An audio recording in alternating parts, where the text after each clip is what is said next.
भक्तों, आज की हमारी इस वीडियो में आप सुनेंगे भादवे के महीने में सुनी जाने वाली चौथ माता की व्रत कथा।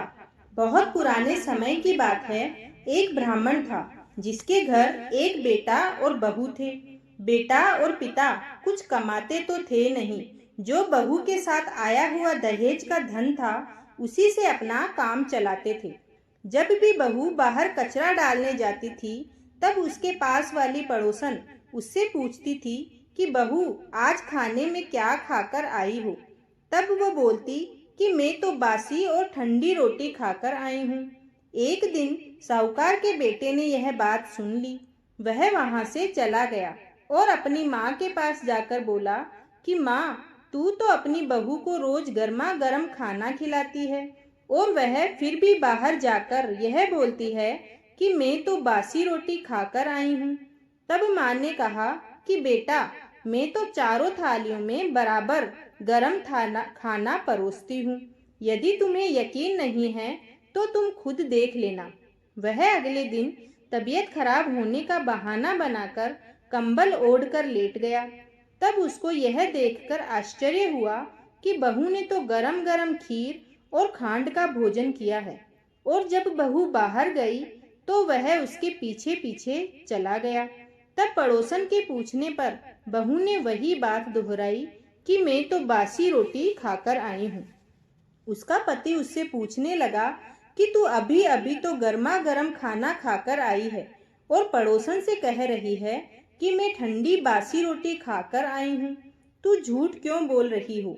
तब उसकी विद्वान पत्नी ने कहा कि यह ना तो तुम्हारे कमाए हुए पैसों की रोटी है और ना ही तुम्हारे पिताजी के कमाए हुए पैसों की रोटी है। यदि हम इसी तरह बैठे बैठे धन को खर्च करते रहे तो यह एक दिन कुएं के पानी की तरह समाप्त हो जाएगा। यह सुनकर उसने परदेश जाने का विचार कर सुबह उठकर माँ से बोला, माँ, मैं कमाने के लिए परदेश जाऊंगा। माँ ने कहा, अपने पास बहुत धन है, तुझे परदेश जाने की क्या आवश्यकता है। पर वह नहीं माना और कमाने के लिए परदेश चला गया। पीछे से उसकी पत्नी 12 महीने की चौथ का व्रत करती थी। उसको परदेश में रहते हुए 12 वर्ष व्यतीत हो गए।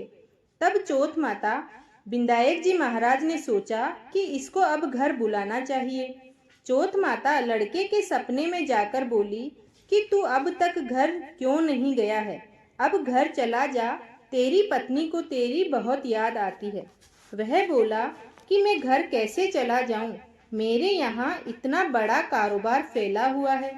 तब चौथ माता ने कहा कि तू सुबह एक दीपक जलाकर चौथ माता का नाम लेकर बैठ जाना। जिनके पैसे बकाया हैं वह पैसे दे जाएंगे और लेने वाले ले जाएंगे।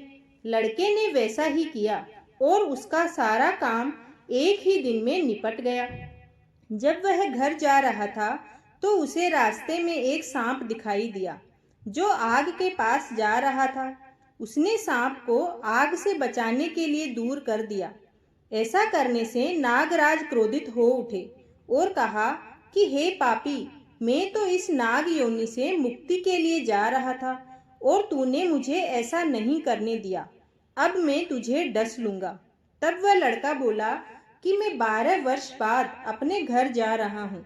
आप मुझे अवश्य ही डस लीजिएगा, किंतु आज मुझे अपने घर वालों से मिलने दीजिए। आप कल रात को आकर मुझे डस लेना।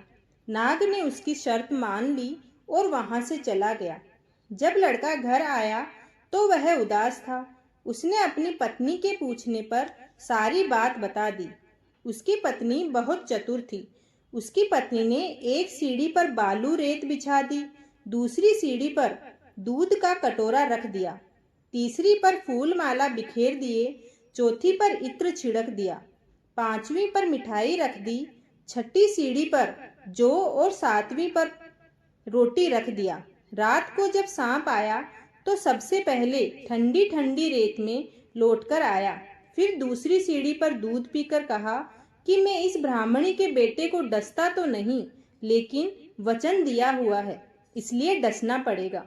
फिर फूल माला की सीढ़ी से होता हुआ प्रसन्नता पूर्वक इत्र की खुशबू लेता हुआ ऊपर की ओर आने लगा।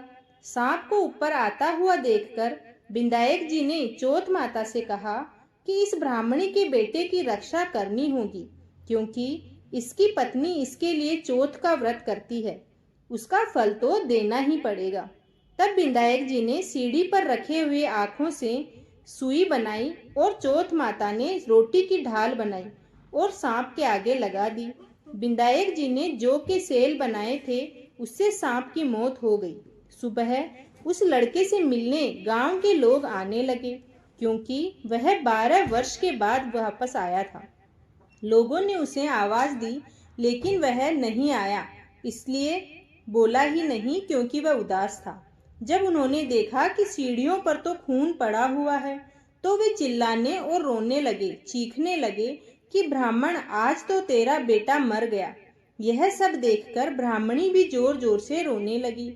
आवाज सुनकर उसका बेटा नीचे आया और कहा कि माँ, मैं मरा नहीं हूँ, यह तो मुझे डसने आया सांप मरा है।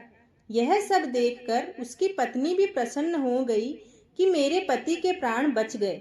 उसने चौथ माता को धन्यवाद दिया और कहा कि हे चौथ माता, आपने मेरे पति के जीवन की रक्षा की है। हे चौथ माता, जैसा फल ब्राह्मणी के बेटे को दिया वैसा सभी को देना।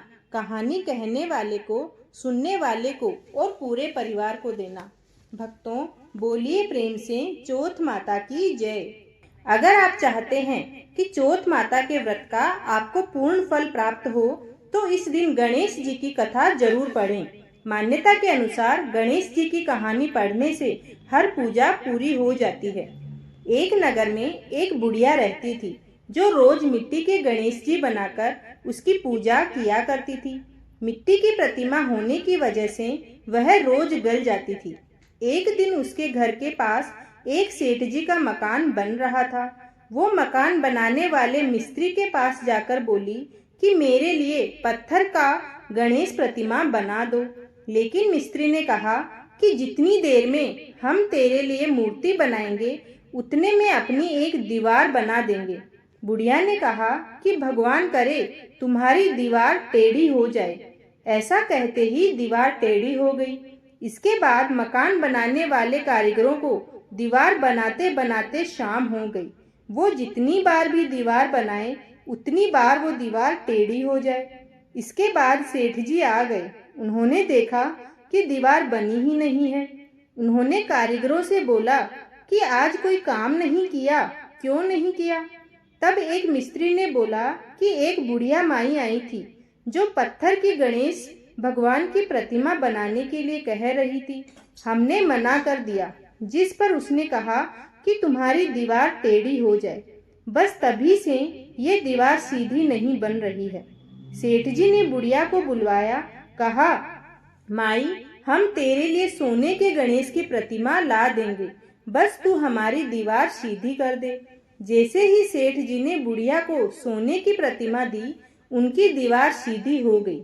हे विनायक जी महाराज, जैसे आपने सेठ जी की दीवार सीधी की, वैसे ही सबके कर्मों का फल सीधा कर देना। जय हो गणेश जी महाराज, जय हो चौथ